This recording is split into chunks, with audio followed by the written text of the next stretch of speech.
අයිබෝන් සුපුරුදු පරිදි ඔබ එක්වී සිටින්නේ සිතිජය කාලීන සංවාදාත්මක වැඩසටහන සමගින් ඔබ දන්නවා අපි මේ වැඩසටහන තුළින් විවිධ විශේෂ ශාස්ත්‍රයන් පිළිබඳව කාලීන මාතෘකා සාකච්ඡාවට ලක් කරනවා. ලෝකයේ ඉස්සරහට යන්න අධ්‍යාපනය ඉතාමත් වැදගත්කමක් දරනවා. ඒ පිළිබඳව තමයි ඒ අධ්‍යාපනයේ එක එක ගැටලු පැන නගින අවස්ථා පිළිබඳව සාකච්ඡා කරන්න අලුතෙන්ම මේ කොවිඩ් තත්ත්වයක් එක්ක අධ්‍යාපනය කොහොමද ඉස්සරහට යන්නේ කියන එක සාකච්ඡා කරන්නයි අපි මේ සූදානම. අද අපේ ආරාධිතයා සමාජ විද්‍යා පර්යේෂකයෙකු වන හරේන්ද්‍ර දසනායක අයිබෝන් කියලා ඔබතුමාව පිළිගන්නවා. ඔබතුමා අපි දන්නවා විශ්වවිද්‍යාල කීපයක බාහිර කතිකාචාර්යවරයෙකු වශයෙන් වැඩ කරනවා. ඒ වගේම විශේෂයෙන් සංවර්ධන අධ්‍යයන ශාස්ත්‍රය තමයි ඔබතුමාගේ විශේෂ ශාස්ත්‍රය වැඩිපුර පර්යේෂණ භාජනය කරන. මුලින්ම මම දැනගන්න කැමතියි අපි මගේ ප්‍රවිෂ්ඨයේදීත් කිව්වා අපි අධ්‍යාපනය පිළිබඳව තමයි කතා කරන්න කියලා. ඇත්තටම අධ්‍යාපනය කියන්නේ මොකක්ද කියලා මං ඇහුවොත් මොකද්ද දෙන්න පුළුවන් හරිම පිළිතුර? ඒක තමයි දැන් වැදගත්ම සහ පළවෙනි ප්‍රශ්නේ තමයි. මම හිතන්නේ මිනිස්සු මනුෂ්‍ය වර්ගය සත්තුන්ගෙන් වෙනස් වෙන පළවෙනි දේ තමයි දැන් පළවෙනි ලක්ෂණය තමයි අධ්‍යාපනය. අධ්‍යාපනය ලැබීමේ හැකියාව. මම උදාහරණයක් හිට කියන්න. මමයි සතෙක් දක්ෂ සතෙක් රිලෙවෙක් වඳුරෙක් වගේ කෙනෙක් තනිව ගත්තොත් සමහරට ඒ සත්තුන්ට මට වඩා දක්ෂකම් තියෙනවා. මීමැස්සුන්ට ආදී වශයෙන්. හැබැයි සමූහ හැටියට සැලකපුවාම අපි ඒගොල්ලන්ට වඩා ගොඩාක් ඉදිරියෙන් ඉන්නවා. ඒ වගේම ඒගොල්ලෝ එදා ඉඳන් අද වෙනකම් කරපු දේ මීමැස්සෙක් වටුකුරුල්ලෙක් ගෙවල් හදපු විදිය හැමදාම මේ විදිහට තමයි කරන්නේ. හැබැයි අපි ඒක වෙනස් කරගන්නවා. මේ වගේ තාක්ෂණය පවා අපි හොයාගෙන තියෙනවා. ඒක කරලා තියෙන්නේ අධ්‍යාපනයේ. අධ්‍යාපනයෙන් කරන්නේ ක්‍රම දෙකක්. එකක් තමයි සමූහ අතර sannivedanaya කරන්න ඕනේ පසුබිම අපි හදා ගන්නවා. ඒ වගේම තමයි පරම්පරාවෙන් පරම්පරාවට එකම පරම්පරාවක් තුල දැනුම එක කණ්ඩායමකින් විශාල තවත් කණ්ඩායමකට සම්ප්‍රේෂණය කරන්න. අපි දන්න අපි මුතුන් මිත්තන්ගේ දේවලුත් අපේ පරම්පරාවට එනවා. අපි දන්න දැනුමත් අපේ ඊළඟ පරම්පරාවට යනවා. මේ දැනුම පරම්පරාවෙන් පරම්පරාවට එකතු කිරීමත් මේ හැකියාවත් ලැබෙන්නේ අධ්‍යාපනයෙන්. ඒකින්ද අධ්‍යාපනයේ ප්‍රධාන ලක්ෂණ දෙකක් තියෙනවා. ඒක තමයි පළවෙනි එක මේ තාක්ෂණය එකතු කර ගැනීමේ හැකියාව. දෙවෙනි එක තමයි ඒවා විශාල සමූහයක් අතරේ බෙදා ගැනීමේ sannivedana හැකියාව. පුළුල්ව කිව්වොත් ওই දෙක තමයි අධ්‍යාපනයෙන් කරන්නේ. ඔය අපිට වඩා සංකෝචිත උත්තරයක් එකකින් තියෙනවා දැන්. විශේෂයෙන් ඔබ කියන්නේ තනිව නොවේ එකතු වෙලා. ඒ කියන්නේ විශාල පිරිසක් එකතු වෙලා තමයි අධ්‍යාපනය හැදෙන්නේ කියන කාරණේද? තනිව යන්න බෑයි කියන කාරණේද අධ්‍යාපනයේද? අධ්‍යාපනය කියන්නේ මොකක්ද කියලා කිව්වොත් එහෙම කියන්නේ අධ්‍යාපනය කියන්නේ මොකක්ද? අධ්‍යාපනය කියලා කියන්නේ අපිට සමූහයක් හැටියට දැනුම ඒකරාශී කිරීමට සහ ඒක සම්ප්‍රේෂණය කිරීමට ඇති හැකියාව. හොඳයි. දැන් අපි හිතුවොත් අපි දැන් පාසල් අධ්‍යාපනයේ තියෙනවා. දැන් අපි අපේ රට ගත්තොත් අපිට අධ්‍යාපන ක්‍රමයක් තියෙනවා. මේ අධ්‍යාපනය කොහොමද සැකසීලා තියෙන්නේ? ඇත්තට ඒක තමයි ඒක මම අර ලොකු කතන්දරයක් කිව්වට පස්සේ අපි වහන්න බෑ මොකක්ද එන කොහොමද මේ ඉස්කෝලවල මොකක්ද වෙන්නේ? දැන් ඊටු මේ අධ්‍යාපනය කියලා මොකක්ද කියන්නේ? ඉතින් අද අපි පාසල් පන්ති කාමර තුල විශ්වවිද්‍යාල ශාලා තුල දැන් නම් අන්තර්ජාලය පාවිච්චි කරලා එහෙමත් කරන්නේ මේ අර වගේ දැනුම ඒක රාශී කරලා සම්ප්‍රේෂණය කරන ක්‍රියාවලිය. ඒක දැන් පාසල් වල නම් සිද්ධ වෙන්නේ අපි හිතමු මෙහෙම අපේ පරම්පරාවට දැනුමක් තියෙනවා. අපි පාසල් වල ඉන්න කාලේ අපේ වැඩිහිටි පරම්පරාවට දැනුමක් තිබුණා. ඒ වගේ මේගොල්ලෝ ලෝකයේ මේ වගේ වෙනස් වේයයි පුරෝකථනය කළා. අපේ දැන් තියෙන දැනුමයි ලෝකයේ මේ වගේ වෙනස් වෙයි කියලා ඒගොල්ලෝ හිතන දෙයි එකතු කරලා එහෙනම් මොන වගේ පුරවැසියෙක් මොන වගේ කෙනෙක් හැදෙන්න ඕනේද මේ ලෝකයට මුණ දෙන්න කියලා අපි හිතනවා. අපි දැනුත් ඒක කරන්නේ. අපේ දැනුම පාවිච්චි කරලා අනාගත ලෝකේ මොන වගේ වෙනස් වෙයිද කියලා මේ අනික් පැත්තෙන් බලලා මේ දෙක එකතු කරන්න නම් ඒ ලෝකයට මුණ දෙන්න නම් මොන වගේ පුරවැසියෙක් මොන වගේ පුද්ගලයෙක් හැදෙන්න ඕනේද කියන උත්තරේ හොයන එක තමයි අපි අධ්‍යාපනයේ මේ දැනුත් අද පන්ති කාමරවල ලෝකේ හැම විශ්වවිද්‍යාලයකමත් කරන්නේ. ඒකද කරන්නේ විෂය සමගාමී අධ්‍යාපනයක් දෙන්නේ. දැන් අපි හිතුවාම අපිට තියෙනවා ඉගෙන ගන්න එක මං විෂය සමගාමී කියන්නේ අපි විෂයන් තමයි අපි ඉගෙන ගන්න.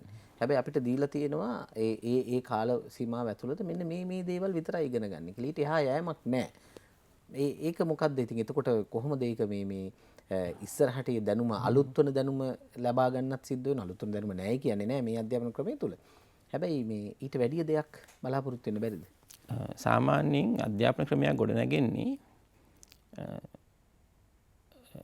ඒ කාලේ පවතින සමාජ ආර්ථික ක්‍රමය අනුව. අපි උදාහරණයක් හිතමු. දැන් අපි කරන්නේ පාසල් වල විශේෂයෙන් පාසල් පද්ධතිය පාවිච්චි කරලා අධ්‍යාපනය ලබා දෙන එක. ඒකේ ක්‍රමය මොකද්ද? පන්ති කාමරයක් තියෙනවා. ගුරුවරයෙක් ඉන්නවා. ගුරුවරියක් ලංකාවේ නම් වැඩිපුර. සිසුන් පිරිසක් ඔහුට හොයාට මූණලා සිටිනවා. ගුරුවරයා ඇවිල්ලා මම කියන්නේ ප්‍රධාන වශයෙන් සිදු වෙන දේ හැම පන්තියක්ම මෙහෙම නෙමෙයි. ගුරුවරයා පන්ති කාමර ඉස්සරහට ඇවිල්ලා මේවා තමයි අපි කරන්නේ අද. ඔයගොල්ලෝ ඉගෙන ගන්න මේ විෂය. මේවා තමයි ඔයා ඉගෙන ගන්න ඉවරලා අපේ ඉගෙනුම් ඵල. මෙන්න මේ අපි මේ පාඩමෙන් අද මේවා තමයි සාකච්ඡා කරන්නේ. අපි පාඩම ඉවරනකොට මේ ටික කතා කරලා ඉවර කරනවා කියලා කියනවා. ඒතකොට මේ වැඩේ කරනවා. මේක බැලුවම ඒකම තමයි අවසාන විභාගෙටත් යන්නේ. ඒක තමයි විභාගෙටත් යන්නේ.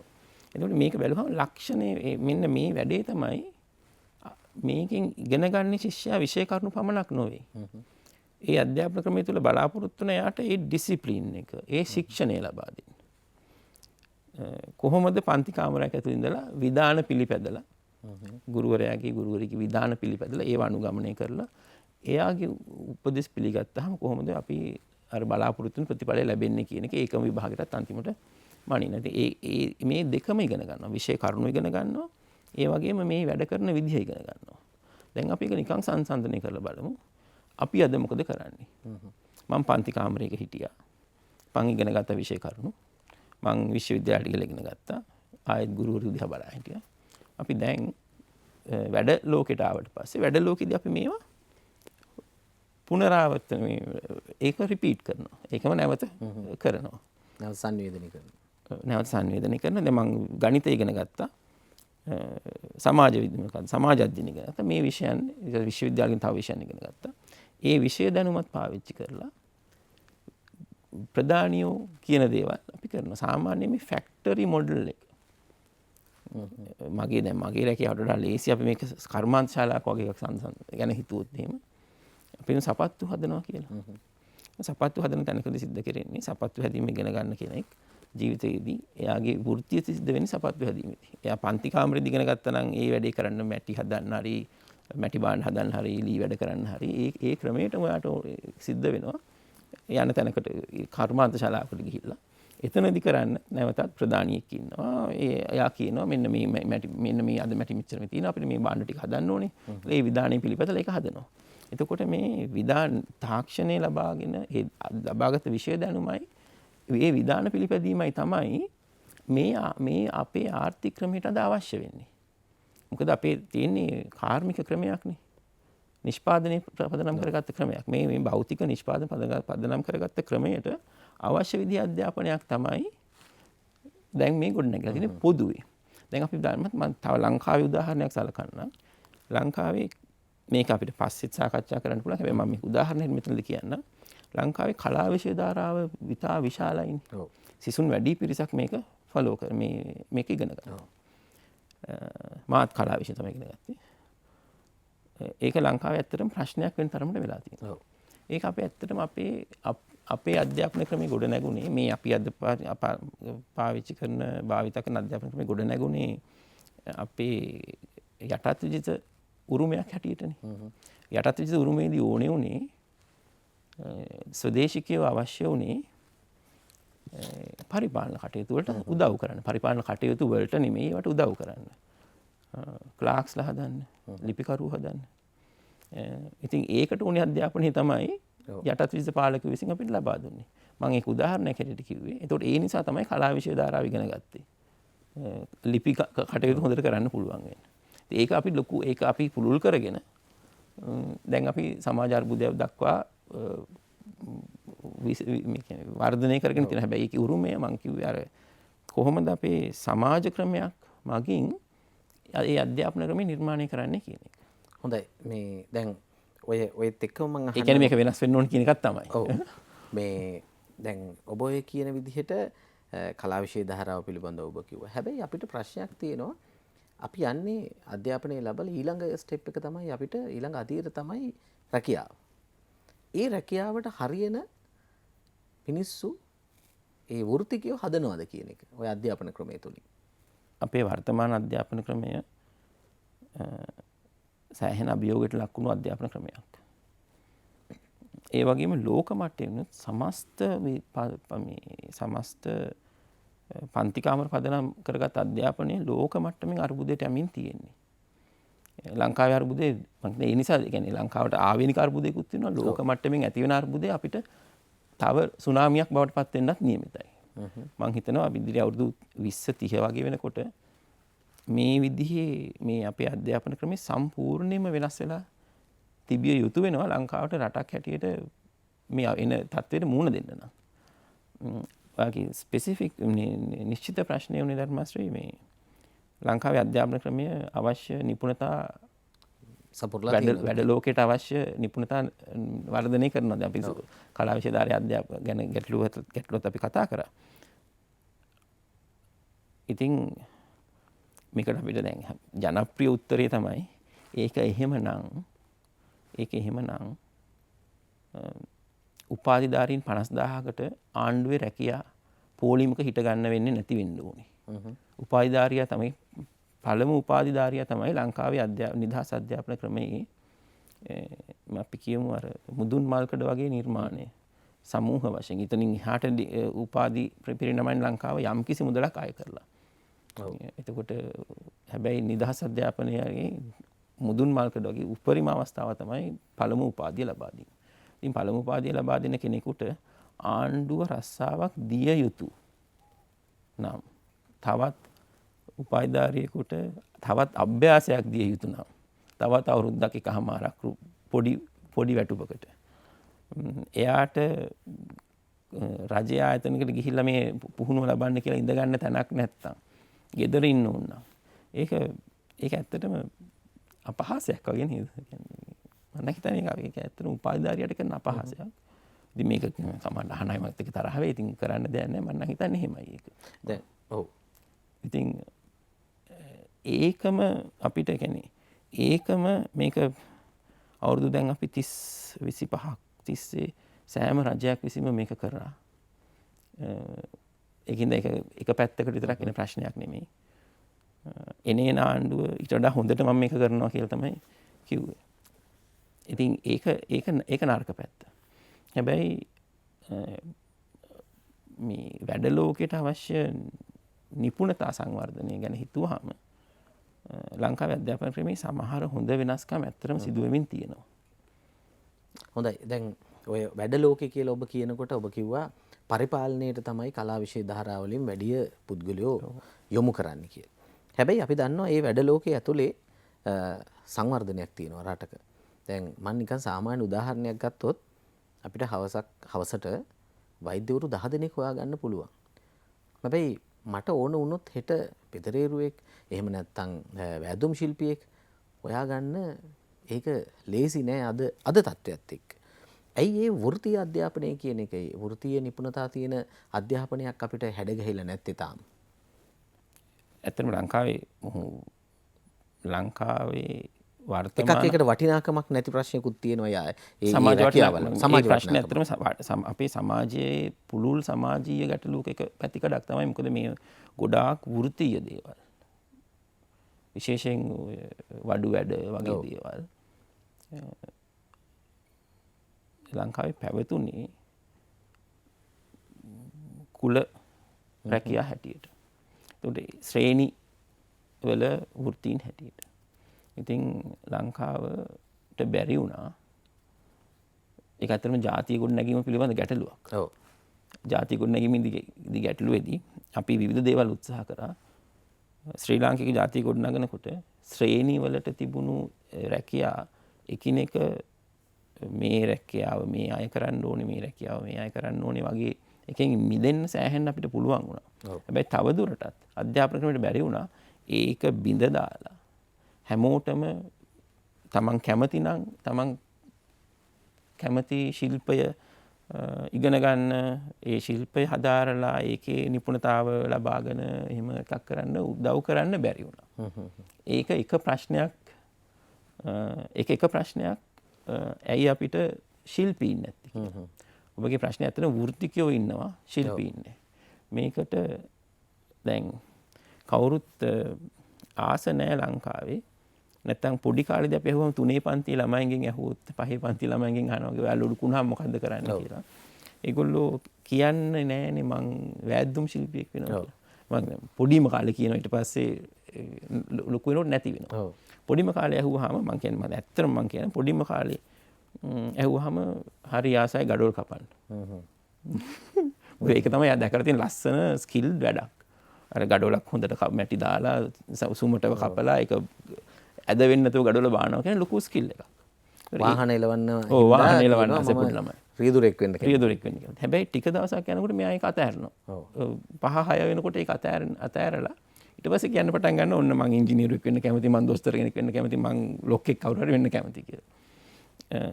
ඒක තමයි දැන් ඒතකොට ඒක අධ්‍යාපනයේ වැරද්දක් වගේ දරුවගේ වැරද්දක් වගේ නෙවෙයි. ඒක තමයි අපි සමාජයේ විසින් පටවන ආකල්පමය ගැටලුව. ඒ නිසා අපේ වෘත්ති අධ්‍යාපන ක්ෂේත්‍රය තාක්ෂණ විද්‍යාල ඒ සමස්ත නිපුණතා සංවර්ධන ක්ෂේත්‍රය සම්පූර්ණ බිඳ වැටීමකට ලක් වෙලා තියෙනවා. පුදුම වේ සමහර විට ලංකාවේ එක වර්ෂයක ඉංජිනේරු ශිෂ්‍යයෙක් උගන්වන්න වියදම් කරනට වැඩි මුදලක් අපේ තාක්ෂණ ශිල්පියෙක් වියදම් කරන මේ VT එක Vocational Training Institute, DTET ඒ වගේ ආයතන වලට ඕවර්හෙඩ්ස් ගොඩාක් මොකද ශිෂ්‍යයෝ අඩුයි. ඒකින්ද ඕවර්හෙඩ්ස් වැඩි. ඒකින්ද එක ශිෂ්‍යයෙක් වෙනුවෙන් එතන වියදම් කරන මුදල වැඩි විශ්වවිද්‍යාලයක් වියදම් කරන මුදලට වඩා. ඒක වෙන්නේ ප්‍රමාණවත් තරම් ශිෂ්‍යයෝ ගණක් නැති හින්දා. එතකොට ඒ වගේම සාමාන්‍යයෙන් අපි ඔය දැන් මේ කතා කරන්නේ අපේ ඉන්ඩස්ට්‍රියල් ලෝකේ කියන එක. يعني කාර්මික ලෝකේ කියන එකේදී බලාපොරොත්තු වෙනවා සමහර ප්‍රශස්ත කියලා සලකන අනුපාත තියෙනවා. දැන් ඉංජිනේරු 4 දෙනෙකුට ෆෝමන්ලා 12ක් ඉන්නවා. ඒ වගේ ඒවා සලව ලංකාවේ ඔක්කොම තියෙන අනිත් පැත්තට. ඒ කියන්නේ ඉංජිනේරුවෝ ඉන්න ඕනේ, වරලත් ඉංජිනේරුවෝ ඉන්න ඕනේ, ඊට කලින් ඉංජිනේරුවෝ ඉන්න ඕනේ, ඊට පස්සේ පල්ලහැට එනකොට ෆෝමන්ස්ලා මේ අධීක්ෂකවරු ඉන්න ඕනේ, ඊට පස්සේ කම්කරුවෝ ඉන්න ඕනේ වගේ ආකෘති තියෙනවනේ පිරමීඩ් එකක් වගේ හැදෙන. දැන් මේ පිරමීඩ් ලංකාවේ බැලුවාම ලංකාවේ ඉංජිනේරුවෝ ඉන්නවා. ඒතර යට කට්ටිය නැහැ. ඒ පිරමීඩ් එක අනිත් පැත්තට තියෙන්නේ. ආයමත් අර වැඩ කරන පිරිස අඩුයි. වැඩ කරන පිරිස අඩුයි. ඉතින් ඒක එක පැත්තකින් අධ්‍යාපනය ගැන තියෙන අපේක්ෂා හින්දා ඇති වෙන ප්‍රශ්නයක්. අනිත් එක කාලයක් තිස්සේ බොහෝ කාලයක් තිස්සේ අධ්‍යාපන ප්‍රතිපත්තිය සම්පාදකයෝ ඒ අභියෝග හඳුනගෙන ඒකට අවශ්‍ය ක්‍රියාමාර්ග නොගැනීම හින්දා කනගාටුවෙන් වුණත් ඒක වෙලා තියෙන දෙයක්. ඒ කියන්නේ ඕක මේ වෘත්තීන් වඩා ජනප්‍රියයි මේ කාර්මික ශිල්ප මේ සමාවෙන්න මේ තාක්ෂණික මේ වොකේෂනල් ඒව රැකියා එච්චරම ජනප්‍රිය නැති බව ලෝක තත්ත්වයක්. ඒව ජයගත් රටවල් ඉන්නවා ජර්මනිය වගේ පොඩි කාලෙදි වෙන් කරලා මම කියන්නේ ජර්මනියේ පාන් හදන්නත් මාස්ටර්ස් එකක් ඕනේ. මයිස්ටර් කෙනෙක් ඒකේ ස්කිල් එක මේ මුලදීම වෙන් කරගෙන එහෙම ගෙනියන පාරවල් තියෙනවා. අනික් අතට ඔබට හොඳ උදාහරණයක් කියන්න පුළුවන් මම දන්න විදිහට ඔබ ජර්මනි අධ්‍යාපනය හදාරපු කෙනෙක්. ඉතින් ඔය ජර්මනි අධ්‍යාපන ක්‍රමය වෙනස්. ඒකෙදි ඒගොල්ලෝ මේ පොඩි කාලෙම වෙන් කරගන්නවා. අපේ දැන් මම ලංකාවේ try කරා grade 8 වලින් දරුවෝ වෙන් කරලා ඒගොල්ලන්ගේ නිපුණ මේ hand skills try කරන්න. හැබැයි ඒක ටික දවසක් ගෙන මොකද අපි මේ අපේ ප්‍රතිපත්ති සම්පාදකයෝ සමාජ පීඩනයට බයයි. මම හිතන්නේ ඒක. සමාජ පීඩනය ආවහම ඒගොල්ලෝ ඇයි මම අපේ දරුවව සුපිරි නොවන එකක් වෙනුවෙන් උත්සාහ කරන්න යවන්නේ. ඒ සුපිරි කියන එක අර ඒ පීඩනයට යට වෙලා ඒක රිවර්ස් වෙනවා. ඉතින් මම ඒ ජර්මනි මතක් කරගෙන මම කියන්න මේ ළඟදී ඒගොල්ලොන්ගේ අර එක මේ වෘත්තීය මේ තියෙන එක රැකියාවක් තමයි චිමිනි සුද්ධ කරන එක. අර උස මෙහෙම තියෙන උස වහලවල් වල චිමිනිය සුද්ධ කරනවා කියන්නේ සමහරවිට අඩි 60ක් විතර හීනි දුම් බටයක් දිගේ යන්න ඕන එක සුද්ධ කරන්න. ඉතින් චිමිනි සුද්ධ කරපු තාත්තා කෙනෙක්. එයාගේ දුව චිමිනි සුද්ධ කරන්න උපාධියක් කරන් තිබුණා මේ ළඟදී. මම හිතන්නේ ලංකාවේ කවදා එහෙම එකක් වෙයිද? එහෙම එකක් වෙයිද? මම කියන්නේ වෙන ලොකු විස්තරයක් ඕනේ නැහැ. ඉතින් ඒ වගේ හැබැයි ඒ තාත්තටත් පුළුවන්කම තිබුණා දුවව ඒ වෘත්තියටම යොදවන්න. ඒක දුවට නැත්නම් අපේ රටේ වගේ නම් ඒ වෘත්තියෙන් නෙමෙයි වෙන වෘත්තියකට තමයි ඇදලා දාන්නේ. දුවගේ සිහිනේ උනේ තාත්තා මෙච්චර අමාරු හිතා ගන්න බැරි වැඩක් කරනවා මම කවදා හරි මේක මේ නිපුණතාව ලබා ගන්නවා කියලා. ඒ හොඳ වෙලාවට ඒ රටේ ඒක ලබා ගන්න පාරකුත් තියෙනවා. හොඳයි. මේ කෙටි විරාමයකින් අනතුරු අපේ මුඛ්‍ය මාතෘකාවට මම රැලි පිවිසෙනවා.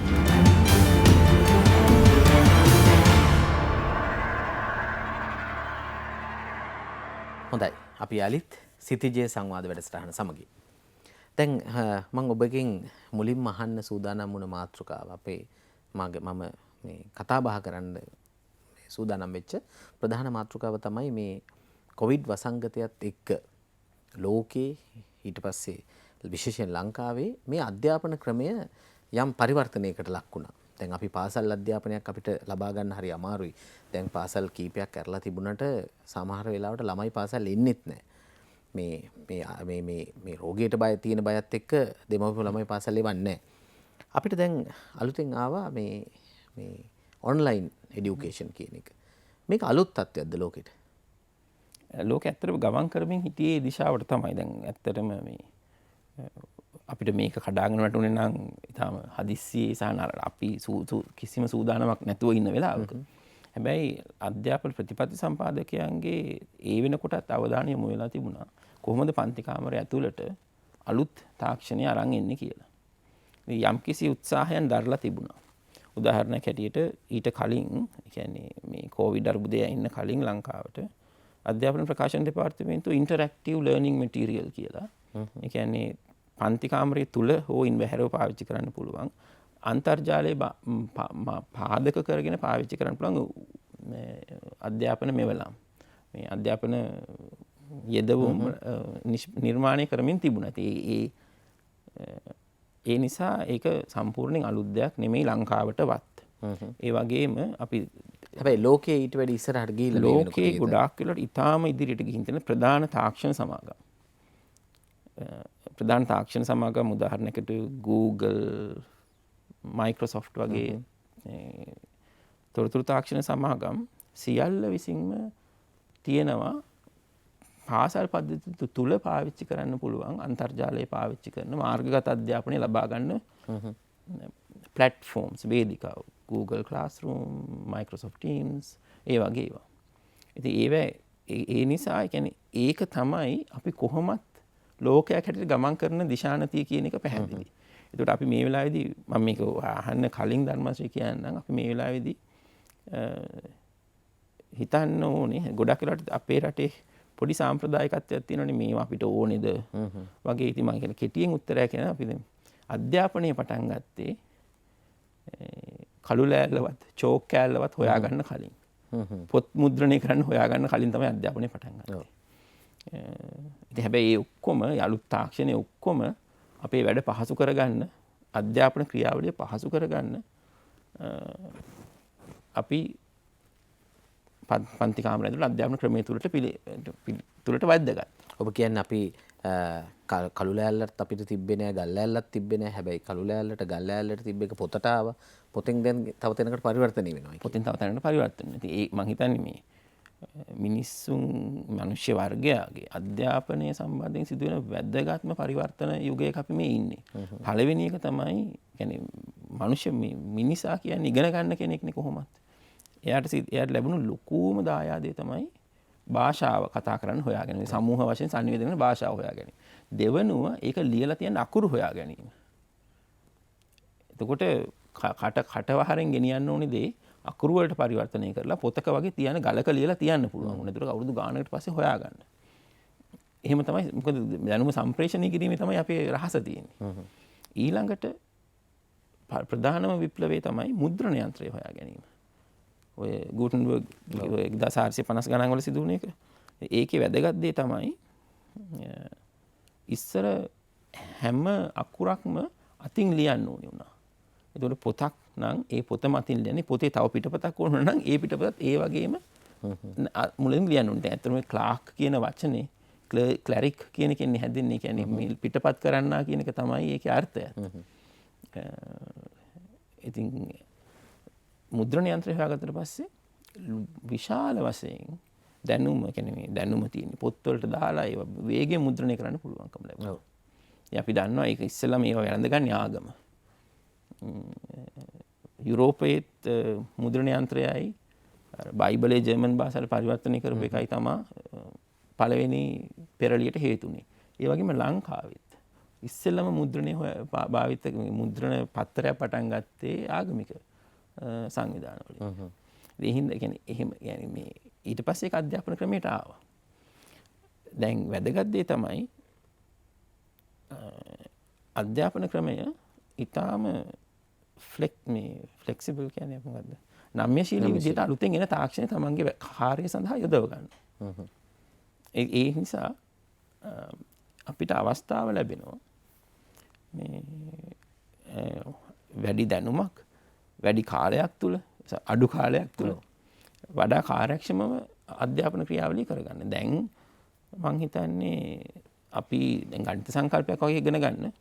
දැන් දරුවන්ට තියෙන පහසුකම් දිහා බැලුවාම මම හිතන්නේ අපි ඉඳලා තියෙන ගල් යුගේ. අපේ පරම්පරාව.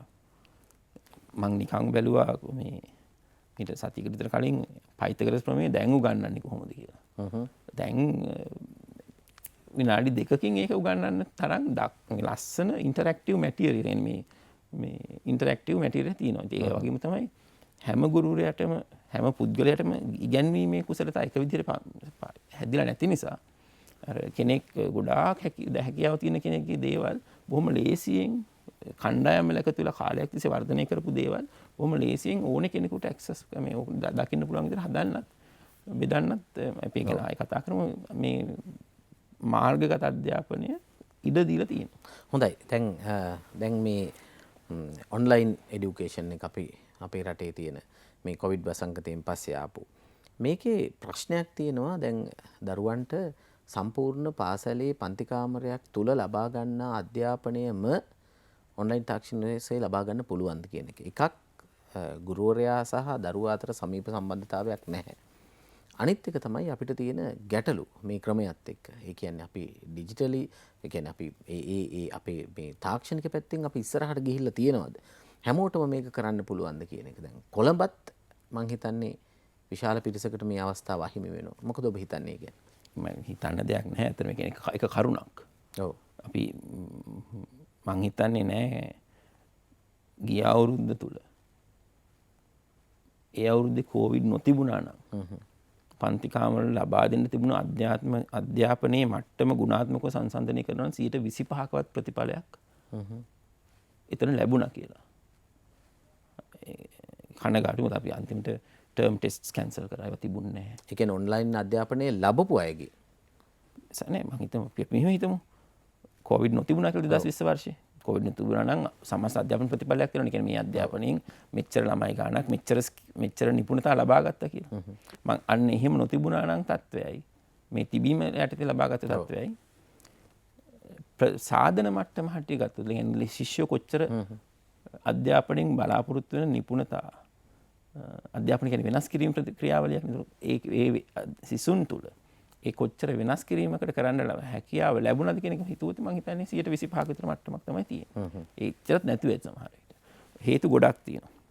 මම කියන්නේ ඒකින ලෝකේ කඩන වැටලා දැන් ඉවරයි කියලා නෙමෙයි. හැබැයි ඒකෙන් ආපු අවස්ථා ගොඩක් තියෙනවා. කියන අපි වැදගත් වෙන්නේ ඕනෙම ආරම්භයක් අමාරුයිනේ. ඕනෙම ආරම්භයක් අමාරුයි.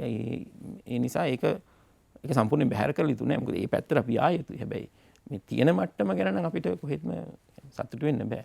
ප්‍රශ්න ගොඩයි. ඒවා කිව්වා වගේම කොළඹවත් සියලු දරුවන්ට 2015 එක ස්ටඩි එකක් තියෙනවා.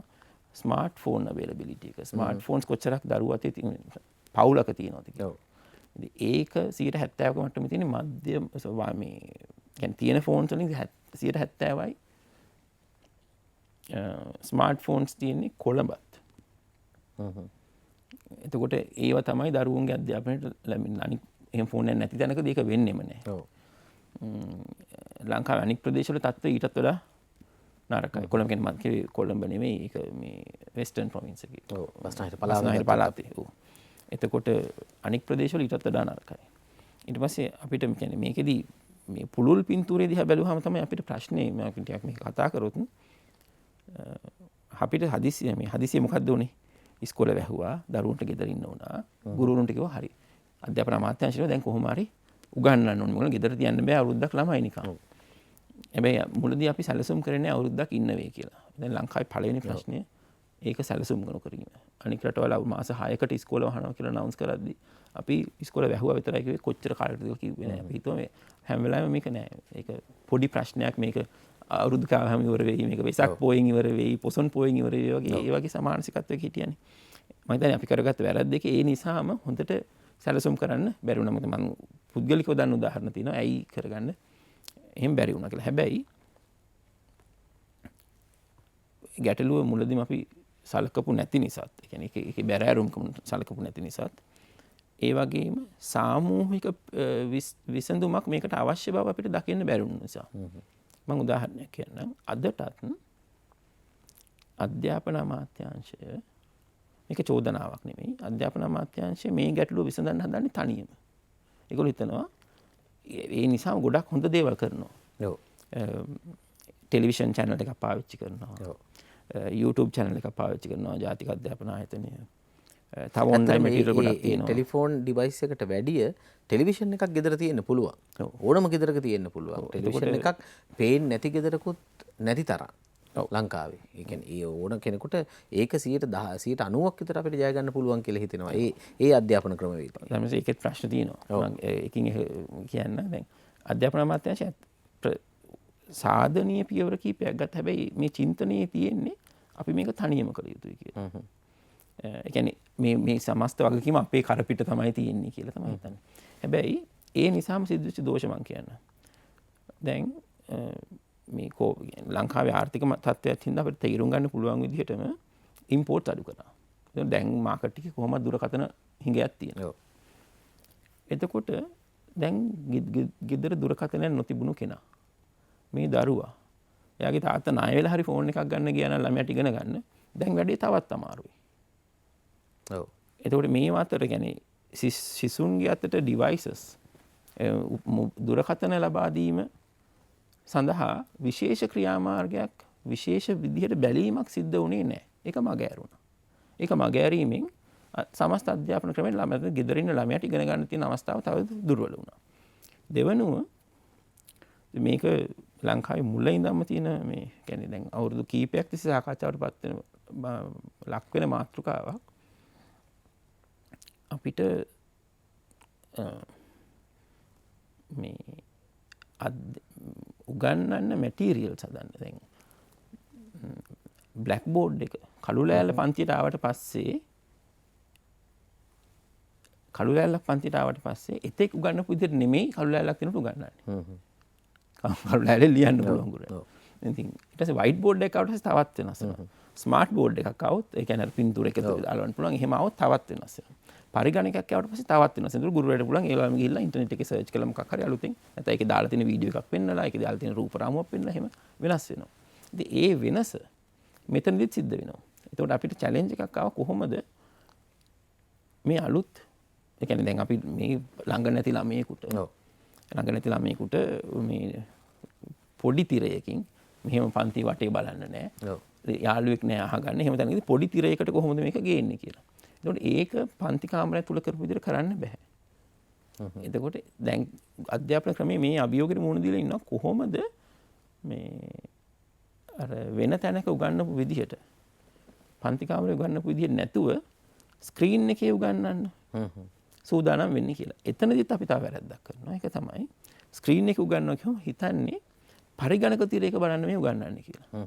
හැබැයි අපේ এডুকেෂන් මැටීරියල් මේ ඔන්ලයින් এডুকেෂන් එක දැන් කරන දෙයින් මාර්ගගත අධ්‍යාපනයේ 70%ක් හෝ 76ක් විතර කියන්නේ 70ක් 75ක 3න් 4න් 3ක් විතර අවස්ථාවලදීම ඒක බැලෙන්නේ ෆෝන් එකකින්. ඒතකොට පොඩි අවස්ථා ගානක තමයි කම්පියුටර් එකකින් හෝ ටැබ් එකකින් බැලෙන්නේ. ඒතකොට අපි තාමත් පළවෙනියම මැටීරියල් හදනකොට මම ඉස්සෙල්ලාම කිව්වා ඩිවයිසස් ලැබුණේ නැහැ. ඊට පස්සේ මැටීරියල් හදනකොට පොඩි ස්ක්‍රීන් එකට ගැලපෙන්න කොහොමද කරනවා කරන්න කෙනෙක් හිතුන්නේ නැහැ.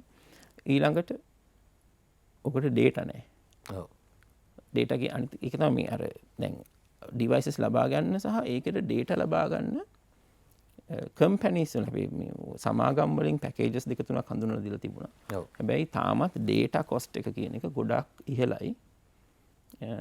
මේ විශේෂයෙන් මේ වගේ ආර්ථික අහේනියකට පත් වුණු අවස්ථාවකදී. මේ ඩේටා වලට යන දත්ත වලට යන වියදම එක ලොකු ගාණක්. වීඩියෝ වගේ සූම් වගේ ටෙක්නොලොජිය පාවිච්චි කරනකොට ගොඩාක් ඩේටා යනවා. ඉතින් ඒක කියන්නේ පැය දෙකක් පන්තියක හිටියොත් මෙතන 2GB විතර යනවා. ඒකෝට එහෙම එකක් හරි අමාරුයි පවුලකට දරන්න. මොකද දවසින් දවස තුනේ ළමයි 3 දෙනෙක් විතර ඉන්නවා නම් ඩිවයිසස් 3ක් ඕනේ. ඉතින් ඒක සාමාන්‍ය එක ලොකු චැලෙන්ජ් එකක්. ඉතින් ඒකට අවශ්‍ය පුළුල් විසඳුම දෙන්න අපිට බැරි වුණා. ඊළඟට ඇඩැප්ටබිලිටි මේ අලුත් තත්ත්වයට මූණ වෙනස් වෙන්න හැකියාව ප්‍රමාණවත් උනේ නැහැ. මම නිකන් හිතුවේ මීට කලින් පැවති අවස්ථාවකදී පන්ති කාමරේ ටැබ් එකක් ඉන්ට්‍රොඩියුස් කරලා දෙන්න හැදුවානේ. උසස් පෙළ ළමයින්ට. ඒ වෙලාවේදීත් ඇති වුණු ප්‍රධාන ප්‍රශ්නේ තමයි කෝ මේකට හරි ටැබ් එකක් තියෙනවා. දැන් කෝ මේකට ඉන්ටර්නෙට් එකක්. කෝ මේකෙන් බලන්න අධ්‍යාපන මැටීරියල්. ඔව්. මොනවද මේක පාවිච්චි කරලා කරන්නේ දැන් නේද? හිස් පොතක් ගිහින් දෙනවා වගේ තමයි ටැබ් එකක් දුන්නා. මේක අකුරු දාන්න එපා. ඒක ඉතින් ඒ මේ වෙලම් වර්ධනලා නොතිබීම. ඊළඟට අපි සාමේ පාවිච්චි කරන අනිත් විදිය තමයි ටෙලිවිෂන් එක. ඔව්. ටෙලිවිෂන් එක වැඩි දෙනෙකුට ගෙදර තියෙන උපකරණයක්. ඒකින්ද ඒක පාවිච්චි කරන්න පුළුවන්. හැබැයි ටෙලිවිෂන් එකේ තියෙන channels වල තියෙන limited space. ඒ කියන්නේ එක channel එකයිනේ. එතකොට ඒ channel එකේ තියෙන්නේ සිංහල උගන්වනවා. ඒතකොට පන්ති 13කට සිංහල උගන්වන්න ඕනේ. ඔය විෂයන් 30ක් විතර උගන්වන්න ඕනේ. උසස් පෙළ විෂයන් උත් සලකපුවාම ඊට වඩා ගොඩාක් වැඩි. එතකොට ඒක කරගන්න මේක අවකාශය මදි. ලොකු තරංගයක් ඇති වෙනවා. දෙවනුව මේක තමයි සමාජීය කාරණේ තමයි ළමයෙකුට ගෙදර ඉඳන් ටෙලිවිෂන් එකේ තමන්ගේ channel එක බලන්න තියෙන අවස්ථාව. ඔව්. ටෙලිවිෂන් එක කියන්නේ ගෙදරක ගොඩක් වෙලාවට එකක් තියෙන උපකරණයක්. ඒතර ඒකටත් තරංගයක් තියෙනවනේ. ගෙදර ඉන්නවා අයියලා. ඒක විශේෂයෙන්ම විනෝදාස්වාදයට තමයි අපි පාවිච්චි කරන්නේ. ඒක විනෝදාස්වාදයට තියෙන උපකරණයක්. ඔව්. ඒතකොට ඒ විනෝදාස්වාදයෙන් මිදිලා අධ්‍යාපනයට කොයිතරම් දුරට මේකේ වෙලාව වෙන් කරගන්න පුළුවන්ද කියන ළමයා වෙනුවෙන් ඒ ගෙදර තියෙන අවකාශය ළමයාගේ අවශ්‍යතාව වෙනුවෙන් තියෙන උනන්දුව ඒ වගේ කාරණු ගොඩක් බලපානවා ටෙලිවිෂන් එකට යන්නත් අමාරුයි. මොකද මැටීරියල් ගොඩාක් දාන්න ඕන ටෙලිවිෂන් එක channel එකකට. ඊට පස්සේ ඒක ගෙදරට ගිහින් බලන පැත්තෙනුත් තව අරුබුදයක් තියෙනවා. ඒ කියන්නේ ඒක ලබා ගන්න දරුවට තියෙන දැන් ඔබ ඔය කියන්නේ ඔය කියන කාරණාත් එක්ක මට හිතෙන්නේ අපි කොවිඩ් කියන එක මේ අපි හිතන්නේ ලබන මාස ඉවර වෙයි ඊළඟ මාස ඉවර වෙයි කියලා. සාමාන්‍යයෙන් විද්‍යාඥයෝගේ අදහස වෙලා තියෙන්නේ. එහෙමනම් අපි දැනට අපි ඉස්සරහට සැලසුමක් තියෙන්න ඕන නේද? ඔය කියන විදිහ දැන් ටෙලිෆෝන් එකක් ගන්න පුළුවන්. හැබැයි මේකට ඩේටා එකක් තියෙනවද කියන එක. ඒ කියන්නේ සිග්නල් එක තියෙනවද කියන එක. ඒවට එහෙමනම් වෙනමම මේ සැලසුමක් තියෙන්න වෙයි ඉදිරි කාලේට. මම හිතන්නේ සැලසුම තිබුණේ ගිය අවුරුද්දේ මාර්තු මාසේ. මේ අලුත් අවුරුද්දේත් මම හිතන එක තියෙනවා නම් හොඳයි. මොකද මම හිතනවා අනිත් එක මේ හිතනවා මේ අර්බුදය මේ අභියෝගය අපිට හෙට හෝ අනිද්දා හෝ ඉවර වෙන්නේ නැහැ. අඩුම ගානේ පොකට්ස් වලවත්. දැන් තියෙනවනේ මේ අපේ මොකද වෛරසය පැතිරෙනවනේ සීමා සහිත ස්ථානවල. ඉතින් අඩුම ගානේ අපි සීමා කිරීම කරත් ඒ තැන්වල ඒක පවතින එක තියෙයි. ඒ නිසා සාමූහික වැඩපිළිවෙලක්. ඒ කියන්නේ සමාගම්, උසස් අධ්‍යාපන ආයතන, පාසල් සමාගම් කියලා මම කිව්වේ මේ මොනවාද? ඔය sannivedana සමාගම්. ඊළඟට රාජ්‍ය ප්‍රතිපත්තිය, ඒ වගේ ඔක්කොම එක තුළ ඒ වගේම මේ ශාස්ත්‍රයේ අධ්‍යාපන ක්ෂේත්‍රයේ ඉන්න ශ්‍රී ලාංකික සහ විදේශීය විශේෂඥයෝන්ගේ නැත්නම් හොඳ ගුරුවරුන්ගේ හොඳ ප්‍රතිපත්ති මේ හොඳ මේ කන්ටෙන්ට් ඩෙවලොප් කරන කට්ටියගේ කියන්නේ මේ අධ්‍යාපන මෙවලම් නිෂ්පාදනය කරන කට්ටියගේ යෙදවුම් නිෂ්පාදනය කරන අයගේ සහයෝගය ඒක රාශී කරගන්න පුළුවන් විදිහක් අපිට හොයාගන්න සිද්ධ වෙනවා. මම හිතන්නේ පුළුල් බ්‍රෝඩ් අප්‍රෝච් කියලා කියන්නේ පුළුල් ප්‍රවේශයකින් කටයුතු කිරීම තමයි මේ කඩිනමින් කළ යුතු. ඔව්. ඒක දැන්වත් කරගත්තේ නැත්නම් අපිට ඉදිරියටත් විශාල ප්‍රශ්නයකට මුහුණ දෙවි වෙන්න වෙයි කියලා ඔබ කියනවා. මම නම් හිතනවා ඒක. ඔව්. හොඳයි. අපි යලිත් විරාමයකින් අනතුරුව සංවාද වැඩසටහන සමගින්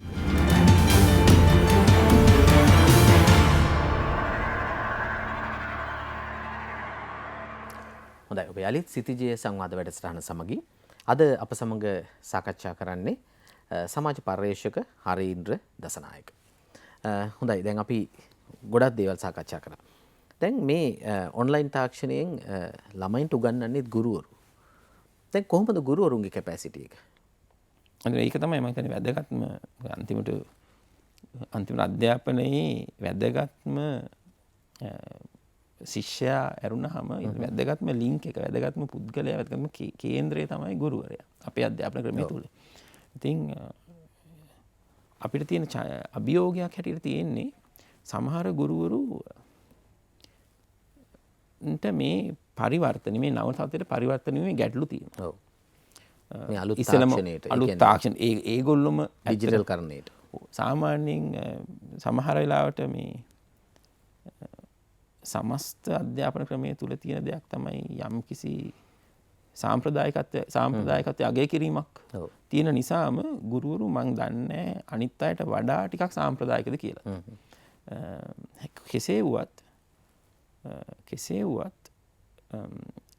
මේ නව තත් ඉස්සෙල්ලාම මම දන්න ගුරුවරු ගොඩාක් දෙනෙක් මේ ළඟදි තමයි ස්මාර්ට් ෆෝන් එකක් ගත්තේ මේ උගන්වන්න වෙන නිසා. එක පැත්තකින්. ඊට පස්සේ මේ තාක්ෂණයට හුරු වෙන්න ඕනේ. ඒ උන්ට අවශ්‍ය සහයෝගය ලැබීම පැත්තෙනුත් ගුරුවරුන්ට ඔන්ලයින් ඉතාමත් හොඳට මේක කළමනාකරණය කරන ගුරුවරු පිරිසකුත් ඇති. ඉතාම මම මේක තමයි අතන කියන්න හදපු එක. මේකේ හොඳ පැත්තක් තියෙනවා. විශේෂයෙන්ම මම දන්න දැන් තොරතුරු තාක්ෂණ උගන්වන සමග හුරුවක් තියෙන ගුරුවරියෝ ඉතාම ප්‍රශස්ත විදිහට මේ වැඩේ කරනවා. තොරතුරු තාක්ෂණයේ විෂය උගන්වන ගුරුවරු කීප දෙනෙකුට මම කතා කරා. ඒගොල්ලෝ ඇත්තටම මේ තත්ත්වයට කැමති. හේතුව ඒගොල්ලන්ගේ දරුවෝ ඒගොල්ලන් ඉගෙන ගන්න දරුවෝ වඩා සතුටින් ඉගෙන ගන්නවා. හේතුව දැන් මෙයා හොඳ ප්‍රසන්ටේෂන් එකක් හදා ගන්නවා. ඒ ලෝකේ ලස්සන තැන් ඉතාම හොඳට තියෙන ප්‍රසන්ටේෂන්ස් කීපයක් ගෙනලා මේකට තමන්ගේ භාෂාවට දාලා හොඳ එකක් හදනවා. පරිවර්තනය කර ගන්නවා. තමන්ගේ විෂය අවුට්කම්ස් වලට ගැලපෙන්න හදා ගන්නවා. පන්ති ඉගෙනුවට හොඳ එකක් දැන් තියෙනවා. ඒ වගේ මෙයාට පරිගණකයේ තිරේ පාවිච්චි කරලා ඒ තිරේ පෙන්නලා පෙන්වන්න පුළුවන් අනික් අයට කොහොමද මේක වෙන්නේ කියලා. කියන්නේ වෙනදට වඩා හොඳට පන්තිය සිද්ධ වෙන තැන් ගොඩක් තියෙනවා. ඔව්. ඉතින් හැබැයි ඒක සාර්ථක වෙන්න කරුණු ගොඩක් බලපානවා. එකක් තමයි ගුරුවරයාගේ හැකියාව. කියන්නේ එයාගේ තියෙන මේ නම්‍යශීලීත්වය, උනන්දුව. ඒ වගේ මම එක ගුරුවරයෙක් මට කිව්වා දැන් එයාගේ පන්තියේ එක ළමයෙක් ඉන්නවා මම අහුවා කොච්චර දෙනෙකුට මේ තියනවද මේ ඔයාගේ පැත්තෙන් වැඩි හරි. හැබැයි ශිෂ්‍යයන්ගේ පැත්තෙන් කොහොමද ඒගොල්ලන්ට තියෙනවද ඩිවයිසස් ඔක්කොටම එන්න මේකට කියලා. මගේ දරුවෝ ඔක්කොටම ඩිවයිස් දෙනවා එක්කෙනෙක් විතරක් තමයි එයාගේ අයියාගේ ෆෝන් එකෙන් තමයි එන්නේ. ඉතින් අයියා ගෙදර නැහැ. ඉතින් අපි ක්ලාස් එක දාගන්නවා අයියා ගෙදර ඉන්න වෙලාවට කියලා. ඒ කියන්නේ ඒ වගේ කළමනාකරණයක් තියෙනවා. මේක නැත්තම් වෙන පිළියමක් නැහැ උන්ට. ඔව් උනන්දුව තියෙනවා නම් එතකොට ඒක එහෙමත් කරගන්න පුළුවන්. ඉතින් දැන් ඒක සාර්ථක වීම අපි බැලුවොත් මේකේ කරුණු කීපයක් තියෙනවා සාර්ථක වුණු හැටි. ඉස්සෙල්ලම ඒ ගුරුවරයාගේ එයාගේ උනන්දුව ඉස්සෙල්ලා එයා කැමති එයාගේ මගේ ටයිම් ටේබල් කෙනෙකුට ශිෂ්‍යයාගේ ටයිම් ටේබල් එකට අනුව වැඩේ කරන්න. ඒ වගේ මෙයාට හැකියාව තියෙනවා. ඊළඟට මේ විෂයත් පරිගණකයක් පාවිච්චි කරලා උගන්වන්න එහෙම බැරි විෂයක් නැහැ.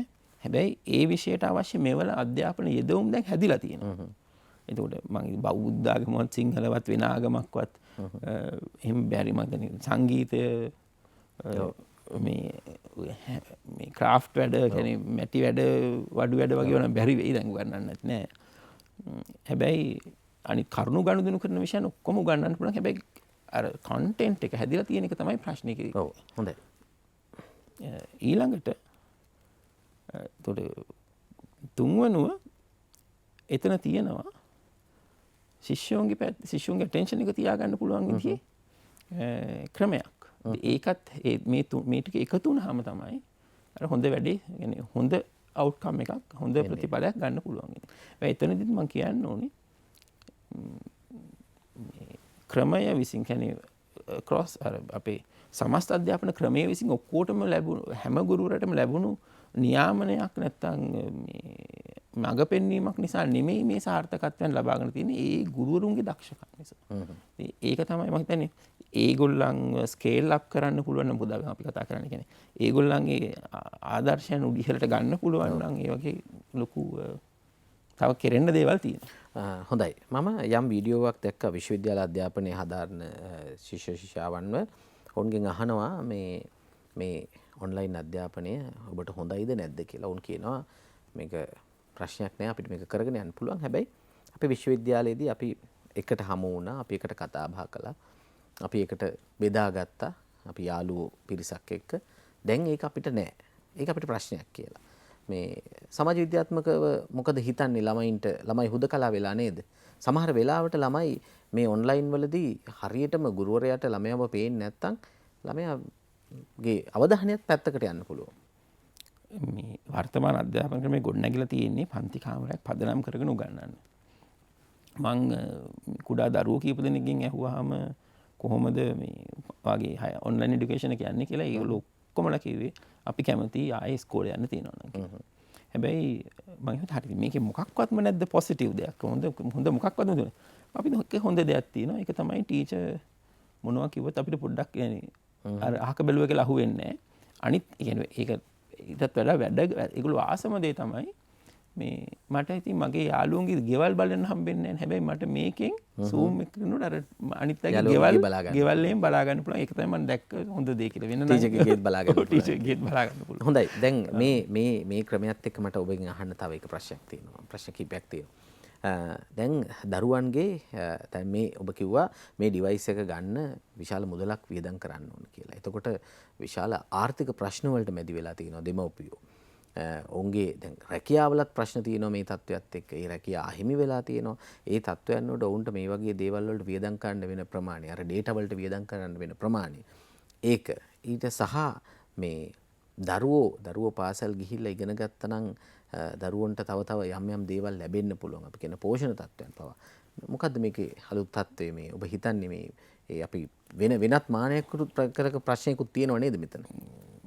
මේක දැන් මේ ලෝක මට්ටමින් සාකච්ඡාවට ලක් වෙන දෙයක් තමයි මේ SARS COVID-19 වෛරසයේ බලපෑම වැඩිපුරම තියෙන්නේ ඒකේ වැඩිම අන්තරායතාව මේකේ අවදානම වැඩිපුරම තියෙන්නේ වයෝවෘද්ධ ජනතාවට. හැබැයි වෛරසය මඩින්න ගන්න ක්‍රියාමාර්ගවල වෛරසයට රටවල් මුහුණ දෙනකොට ගන්න ක්‍රියාමාර්ගවල ඒ රටවල් සිදුවෙන වෙනස්කම් වලින් වැඩිපුරම නරක බලපෑමට ලක් වෙන්නේ දරුවන්. හේතු දෙකක් නිසා. පළවෙනි එක තමයි අධ්‍යාපනයේ අඩාල වීම. ඔව්. අපේ රටවල මම හිතන්නේ ගිය අවුරුද්ද නැති වුණා කියලා සැලකුවත් කමක් නැහැ. ඉතින් පොඩි දරුවෙකුගේ වර්ධනීය අවධියේදී අවුරුද්දක අධ්‍යාපනයේ නිසි අධ්‍යාපනය නොලැබීම. මේක ඔය කලින් අහපු ප්‍රශ්නට සම්බන්ධයි. ඇයි දරුවා පාසල් යන්න ඕනි කියලා. එතන තමයි බෙදා ගන්න ඉගෙන ගන්නේ. ඩිසිප්ලින් ඉගෙන ගන්නේ. ඔබ කිව්වා අවධානයක් යොමු කරලා ඉගෙන ගන්න කතාවක්. අවධානය යොමු කරන්න ඉගෙන ගන්න. පන්ති කාමර අධ්‍යාපනය තුල මේ ෂෙයාරින් විධානයකට ඉගෙන ගන්නවා කියන්නේ. විධානය ඉගෙන ගන්න ඕනි. ඊට පස්සේ මේ ගනුදෙනු කරන්න ඉගෙන ගන්න ඕනි. අර අපි කියනවනේ මේ පෞරුෂ වර්ධනයට අවශ්‍ය සියලු දේවල් සම්පූර්ණ කිරීම සඳහා පාසල මේ තමන්ගේ පියර්ස්ලත් එක්ක තමන්ගේ සමවයසි දරුවන් එක එකට වැඩ කිරීම එකට සිටීම ඉතා වැදගත්. දැන් ඒ අවස්ථාව නැතිවීම ඒක අධ්‍යාපන යෙදවුම් වලින් මේ ගොඩාක් විෂය කරුණු ඉගැන්වීමෙන් පිරිමහන්න බෑ. මොකද විෂය කරුණු කියන අධ්‍යාපනයේ ඉතාම සුළු කොටසක්. විෂය කරුණු තමයි නොවැදගත්ම කොටස. මොකද විෂය කරුණු තමයි ඉතා වේගයෙන් වෙනස් වෙන ඒවා. අපි සාමාන්‍ය සලකන විෂය කරුණු වලින් ලොකු අවධානයක් දෙන්නේ. ඒත් අපි මම හිතන්නේ අපි දැන් අවුරුදු 30කට කලින් ඉස්කෝලේ ඉගෙන ගත්ත විෂය කරුණු කොච්චරද අපි අද පාවිච්චි කරන්නේ. ඒ විෂය කරුණු අද වෙනකොට ගොඩක් වෙනස් වෙනවා.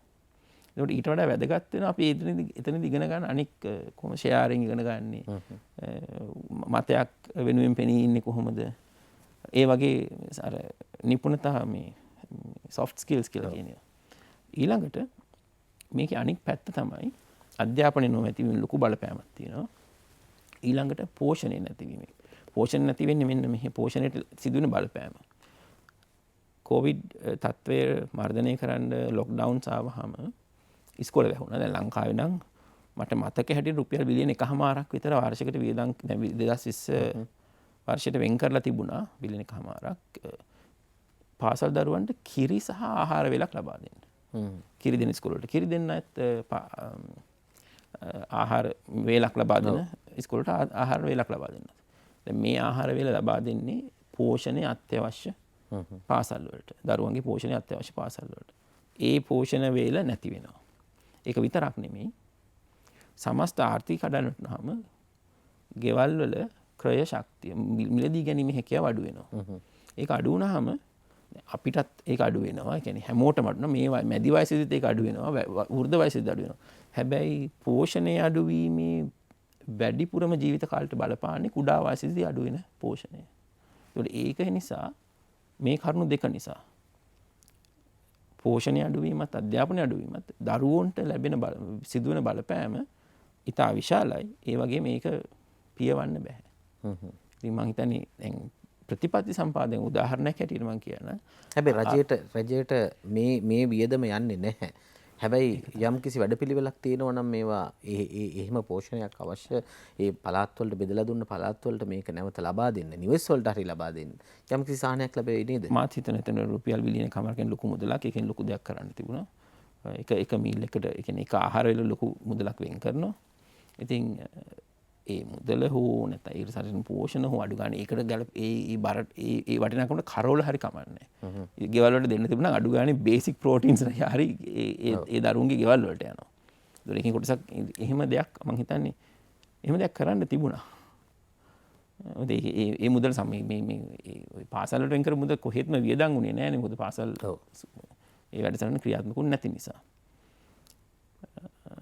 ඉතින් ඒක මේ අයිත් මම හිතන්නේ අර සමස්ත ගැටලුව දිහා බලලා විසඳුමක් ගැන හිතපු නැති නිසා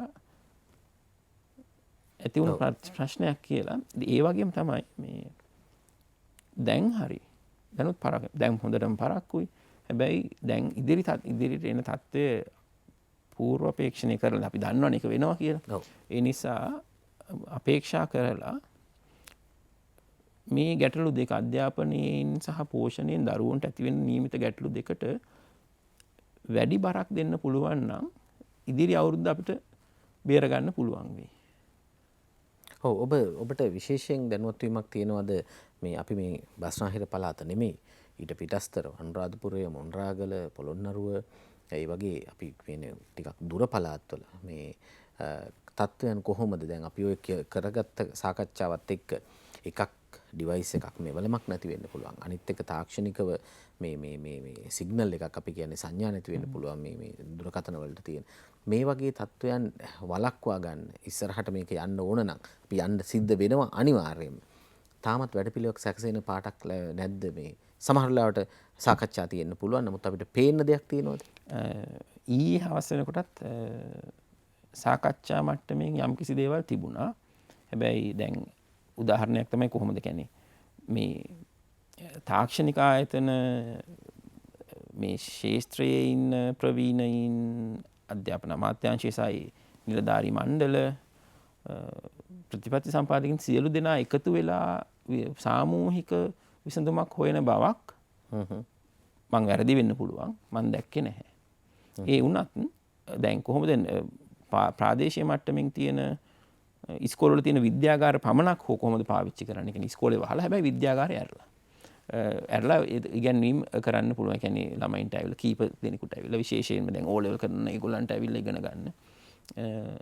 ඒතකොට ඒ වගේ පහසුකම්වත් බදාගෙන එහෙම ලබා ගන්න. එහෙම නැත්නම් ඔය නැනසල වගේ වෙන පරිගණක මධ්‍යස්ථාන තියෙන ඒවට ළමයින්ට එන්න කියන්න පුළුවන්. ඒ වගේ දේවල් සලකා බැලීමෙන් තිබුණා. ඔබ නැනසල ගැන කියනකොට අපිට එහෙම යෝජනා ඇවිල්ලා අපිට එහෙම ව්‍යාපෘති තිබ්බා. නමුත් ඒ ව්‍යාපෘති වල ගුණාත්මක භාවය පිළිබඳව ප්‍රශ්නයක් තියෙනවා. අපි දන්නවා රටේ විශාල ප්‍රදේශයන් වල නැනසලවල් ක්‍රියාත්මක වුණා. මම හිතන්නේ නමුත් ඒවා ප්‍රායෝගිකව දැන් මේ වෙනකොට ක්‍රියාත්මක තලයේ තියෙනවද කියලා. මම මම මේක කිව්වට පොඩ්ඩක් කමක් නැද්ද මන් දන්නේ ලංකාවේ පොදුවේ තියෙන ගැටලුවක් තියෙනවා මේ සාමාන්‍යයෙන් ප්‍රතිපත්ති සම්පාදනයේදී අපි දැකපු දෙයක් තමයි මේ අපි ටිකක් මේ ඉන්ෆ්‍රාස්ට්‍රක්චර් ඔරියන්ටඩ්. ඒ කියන්නේ මේ අපි කැමති යටිතල පහසුකම් නිර්මාණය කරන්න මේකට වචනයක් කියනවා සමාජ විද්‍යාඥයෝ මේ කාගෝ කල්ට් එකක් කියනවා. ඒ කියන්නේ මේ ඉන්ෆ්‍රාස්ට්‍රක්චර් මේ යටිතලයේ පහසුකම නිර්මාණය කරනවා. හැබැයි ඒක කොහොමද පාවිච්චි වෙන්නේ කොහොමද ඒකෙන් වැඩක් ගන්න එක කොහොමද අපේ අරමුණට දායක වෙන්නේ කියලා නිසි ගමන් මාර්ගයක් නැතිව. මම ඒකට කිව්වොත් දේශපාලනිකයි කියලා ඒක දේශපාලනිකයි කියලා කාට හරි කියන්න පුළුවන්. ඒක කොමිස් ඔරියන්ටඩ් කියලා කාට හරි කියන්න පුළුවන්. ඒ ගොඩක් කියන්න පුළුවන්. හැබැයි අපි සමාජයක් හැටියට අපිට හිතන්න පුළුවන් ඒක අපි එහෙම නැඹුරුවක් දක්වනවා. මම උදාහරණයක් කියනවා ඔය නැනසලවල් භාෂා විද්‍යාගාර ඒවායේ ප්‍රායෝගික වටිනාකම නැත්නම් ඒවා අපේ අධ්‍යාපන අරමුණු වලට නිශ්චිතව දායක ගෙනියන්නේ කොහොමද අපිව කියන ගමන් මඟ ගැන නිශ්චිත අවබෝධයක් නැතුව කරපු යම්කිසි ව්‍යාපෘතික ඇත්තටම ටැබ් ව්‍යාපෘතිය ගැනත් ඒ වගේ සංවාදයක් ඇති වුණා. ටැබ් එක තියෙනවා මේකෙන් මොනවද බලන්නේ? ඒ වගේ ඉතින් මේ මම හිතන්නේ ඒ ප්‍රශ්නේ තමයි මේ අපි එක විදිහකට දකින්නේ. ඉතින් හැබැයි මේක හොඳ වේ කියන්නේ මේ COVID-19 සත්‍යයේ තියෙන හොඳ දේ තමයි දැන් කිසිම ඩිවයිස් එකක් ගැන ඒ වගේ ලොකු ව්‍යාපෘතියක් මේ යටිතල පහසුකම් වර්ධනය කරන්න අවස්ථාවක් නැතුව එකපාරටම ප්‍රශ්නයක් ආවා. ඒ ප්‍රශ්නය ඇතිවීමෙන් අපිට දැන් තියෙනවා හරි විසඳුම් හොයාගන්න. ඔව්. ඉතින් ඒ මං හිතන්නේ ඒක තමයි මෙතන තියෙන මං හිතන්නේ මේකේ තියෙන වාසිදායකම දෙයක් දකින්න ඕන නම් අපි මං හිතන්නේ මේ ප්‍රශ්නේ තමයි වාසිදායකම දේ. මොකද මෙතන දේශපාලනිකයි කියලා කියන්න බෑ මෙතන කොමිස් ගැහුවා කියලා කියන්න බෑ මෙතන ඇත්තටම තියෙන මෙතන ප්‍රශ්නයක් මේක විසඳ ගන්න ඕනේ. ඔව්. ඉතින් ඒක මං හිතන්නේ ඒකෙන් මං හිතන්නේ ඒක විසින් තමයි අපි ඔක්කොම එකතු වෙලා මේ වැඩේ කරනවා නම් අපි ඔක්කොම එකතු වෙලා කියලා කියන්නේ මම නෙමෙයි දේශපාලන නායකත්වය මොකද ඒගොල්ලන්ට දේශපාලන නායකත්වයට මේක ඉතා වැදගත් මේ කවටවත් ඕනේ නැහැ ලංකාවේ දරුවෝ උන්ට අධ්‍යාපනය නොදී ඉන්න ඒක ඇත්තටම ලොකු දේශපාලනික සමාජීය බලපෑමක් තියෙන දෙයක් නේ. ඒ පැත්තෙන් ඊට පස්සේ අධ්‍යාපන අමාත්‍යාංශය පැත්තෙන් ඊට පස්සේ තාක්ෂණික ආයතන දුරකථන සමාගම් විශ්වවිද්‍යාල වගේ ආයතන මේ ඔක්කොටම එකතු වෙලා විසඳුමක් හොයාගන්න විශේෂයෙන් මේ පෞද්ගලික අංශයේ ආයෝජන මේක මේ තත්ත්වය කළමනාකරණය කරගන්න එක රජයකටත් ටිකක් අපහසුයි මේක අපි ඔය කොච්චර සාකච්ඡා කළත් මේ මොකද හේතුව දරුවන්ව පාසල් යවන්න දෙමව්පියන් කැමති නැහැ. පාසල් වලට ආවොත් මේ රෝගේ වැඩි වෙලා ඒක තවත් ඩිසාස්ටර් එකක් වෙන්න පුළුවන්. හැබැයි අධ්‍යාපනයේ යම් පරතරයක් ඇති වෙන්න පුළුවන් නේද? දැන් අපි දන්නවා විශ්වවිද්‍යාල වලින් එළියට එන වෛද්‍ය පීඨ වලින් එළියට එන වෛද්‍යවරුන් විදිහට එන ශිෂ්‍යයන් එක මේ පහුගිය අවුරුද්දෙම වගේ අපිට එක ගැප් එකක් එන්න පුළුවන් නැති කාලයක්. ඉංජිනේරුවන් එන්න පුළුවන්. මේ යන සිස්ටම් එකත් එක්ක. එතකොට රටකට තියෙන ආර්ථිකයට ඒ තියෙන බලපෑම කොයි වගේද ඒක හිතා ගන්නත් බැරි වෙයි අපිට. ධර්මසිංහ පරතරය ගැන කිව්වම පරතර දෙකක් ගැන කියන්නේ එකක් තමයි ඔය වෘත්තිකයෝ බිහිවීමේ එළියට එනීමේ පරතරය. ඒක ආර්ථිකයට බලපෑමක් සිදු කරන විශේෂ කොහොමද සිදු කරන ඒ වගේම ඒ සමහරට එඩියුකේෂන් ක්වොලිටි එක කියන්නේ අධ්‍යාපන ලබා දුන්න අධ්‍යාපනයේ ගුණාත්මක භාවයේ දුර්වලකමක් තියෙනවා නම් මොකද විශ්වවිද්‍යාල කොහොමත් කැමති නැහැ තමන්ගේ ෆයිල් එකතු මේ ශිෂ්‍යයෝ ගොඩ ගහනවා. ඒ කියන්නේ කොහොමත් ඒගොල්ලෝ එළියට යනවා. එතකොට ඒක තමයි ගුණාත්මක භාවයේ දුර්වලකමක් සිද්ධ වෙලා තියෙනවා නම් ඒක බලපානවා. ඒගොල්ලෝ කියන්නේ මේ වෘත්තිකයෝ හැටි එළියට ආවම. හැබැයි ඇත්ත පරතරය ඔක නෙමෙයි. අධ්‍යාපනයේ ඇත්ත පරතරය වැඩි වෙන්නේ COVID-19 කියන්නේ 19 තත්ත්වය යටතේ වරප්‍රසාදිත සහ අවවරප්‍රසාදිත දරුවෝ අතර ඇතිවන පරතරය. දැන් මෙහෙම සංසන්දනය කරමු. දැන් ඇත්තටම ලංකාවේ ගෝලීය මට්ටමේ මම කියලා ඉන්නවා ඒක ලංකාවට සම්බන්ධ කරන්න. ලෝකේ වහලා තිබුණ එකම රට මේ රට නෙමෙයි. ලෝකේ රටවල ගොඩක් වහලා තිබුණා. එතකොට දියුණු යයි සම්මත රටවල් වල ළමයින්ට ඩිවයිසස් තිබුණා. ඔව්. ඒගොල්ලන්ට ඉන්ටර්නෙට් තිබුණා. ඒගොල්ලෝ ඉස්කෝලේදී බ්ලෙන්ඩඩ් ලර්නින්. ඒ කියන්නේ බ්ලෙන්ඩඩ් ලර්නින් කියලා කියන්නේ මේ මම ඒ සංකල්පය කියලා මින්නම්. පන්ති කාමරය තුලට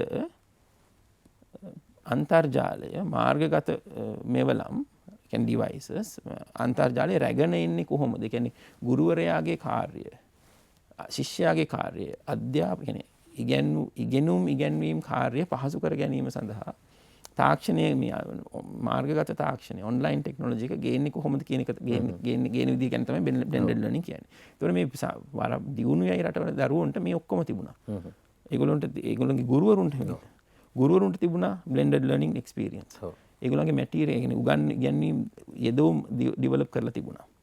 ළමයින්ට ඩිවයිස් තිබුණා ඉන්ටර්නෙට් තිබුණා. ඒකෙන්ද ඉස්කෝලේ වහලා තිබුණා කියලා අධ්‍යාපනයේට අපිට වෙන තරම් හානියක් වෙන්නේ නැහැ. දැන් හිතන්න අපේ තත්ත්වය. අපිට මේ මොනවත් නැහැ. ඔව්. එතකොට අපේ ළමයි තව ඉගෙන ගන්න එක තව අඩාලන. එතකොට දැන් මේ අවුරුද්ද තුළත ඒ ළමයින්ගේ අධ්‍යාපන සාධන මට්ටමයි අපේ ළමයින්ගේ සාධන මට්ටමයි අතර තරතරයක් වර්ධනය වෙන්නේ නැතිනේ. වර්ධනය වෙන්නේ නැති. ඒ ළමයි වැඩිපුර ඉගෙන ගන්න නැති අපේ ළමයින්ට බැරි වෙච්ච තරම්. මොකද අපිට ඒව තිබුණ නැති නිසා. දැන් අපි හිතමු ලංකාවේ ඕක දරන්න පුළුවන් ළමයින්ටයි දරන්න බැරි වුණ ළමයින් අතර ප්‍රශ්නේ. ඉස්කෝලේ ගියා නම් ඔක්කොමලා මොන හරි එක විදිහට ඉගෙන ගන්නවා. දැන් ඉස්කෝලේ යන බැරුව ඩිවයිස් එකකුත් නැතුව. ඉස්කෝලේ සිදුවෙන්නේ මොනවද කියලා දන්නේ නැතුව. අපිට සමහරවිට අපි මේ ඩිවයිස් ගැන කතා කරලා හැම මේකට සම්බන්ධ කොහෙත්ම සම්බන්ධ වෙන්නේ නැති දරුවෝ ගොඩාක් ඉන්නවා. ඒගොල්ලෝ 50% විතර ලොකුයි. ඊට පස්සේ යම් කිසි දුරකට සම්බන්ධ වෙන අය වැඩි. කියන්නේ ලංකාවේ බහුතරයක් ප්‍රතිඵලදායක විදිහට මාර්ගගත අධ්‍යාපනයක් ලබන්නේ නැහැ. ඵලදායී විදිහට ලබන්නේ නැහැ. ඉතින් එතකොට ඒක වැඩිපුර ලබන්න බැරි වෙන්නේ කාටද? ලෝකෙ මේ පසුගිය අවුරුදු 30 ඇතුළත කෙරුණු පරීක්ෂණ ඔක්කොගෙම සනාථ කරන එක කරුණක් තියෙනවා. ඒක තමයි ඒක අපි කනගාටු වෙන්න ඕන කාරණයක්. ඒක තමයි ළමයි දෙන්නෙක් ඉපදුනොත් අහඹු ලෙස පවුල් දෙකකට පොහොසත් සහ දුප්පත්. පොහොසත් කියන්නේ මධ්‍යම පාන්තික. ඒ ළමයි දෙන්නගේ මධ්‍යම පාන්තික ළමයා දරුවා හොඳ අධ්‍යාපනයක් ලබන්න තියෙන ඉඩ දුප්පත් දරුවා ලබන්න තියෙන ඉඩට වඩා කිහිප ගුණයකින් අවස්ථාවක් හැටියට වැඩි. කෙටියෙන් කියනවා නම් ලෝකේ අධ්‍යාපනයේ සාර්ථකත්වය ලබා ගන්න තියෙන පුද්ගලික හැකියාව එක පුද්ගලයන් නෙවෙයි කණ්ඩායම් හැටි සැලකුවොත් එහෙම ඒක කියන්නේ මොන ළමයා වැඩියෙන් ඉගෙනනද කියලා කියන්න තියෙන හොඳම සාධකය තමයි ඒගොල්ලෝ ඒගොල්ලන්ගේ පවුලේ ආර්ථික මට්ටම සලකන එක. ඔව්. වැඩි ආර්ථිකයක් තියෙන පවුල් වල ළමයි වැඩිපුර හොඳට ඉගෙන ගන්නවා. ඒතකොට මේ වගේ අවස්ථාවකදී මේ පරතරය තවත් වැඩි වෙනවා. ලංකාවේ අධ්‍යාපන දරිද්‍රතාව. ඔව්. ඩිජිටල් දරිද්‍රතාවකට හැරිලා තියෙන්නේ. හොඳයි. ඔබ විශාල කරුණු රාශියක් අපිට ගෙන හැරපෑවා. අපි බොහොම ස්තුතිවන්ත වුණා. අපේ කාල වේලාව අවසానයි මේ සාකච්ඡාවේ. ඔබට ස්තුතියි මේ පිළිබඳව පොත දැනුවත් කිරීම පිළිබඳව. විශේෂයෙන් අද අපි සිතිජය කාලීන සංවාදාත්මක වැඩසටහනත් එක්ක සාකච්ඡා කරේ COVID-19 වසංගතයත් එක්ක අධ්‍යාපනයේ තත්ත්වයන් කොයි ආකාරයෙන්ද කියන එක. විශේෂයෙන් ඔන්ලයින් අධ්‍යාපනය කියන මාතෘකාවත් එක්ක මේ ගැන හිතන්න යමෙකුට පුළුවන්. හිතලා යමක් ඉදිරියට ගෙනියනවා නම් ඒක දරුවන්ගේ අනාගතයට හොඳ තත්ත්වයක් වෙයි. සුබ දවසක්.